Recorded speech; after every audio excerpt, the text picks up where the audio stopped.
Now, Governor Ron DeSantis was also able to attend tonight's vigil. He was This able to is come here just a couple of minutes after visiting Marjorie Stoneman Douglas High School. Reporting live from Pine Trail Park, Erica Glover, NBC6 News.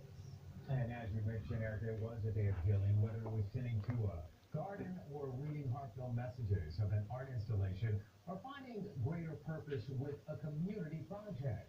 The community really came together today. NBC6 reporter Jenny Royal is live outside of MSP with the ways that people mourn and honor the lives lost. Jenny. thank you, Moisha. So many Thank opportunities you. for students.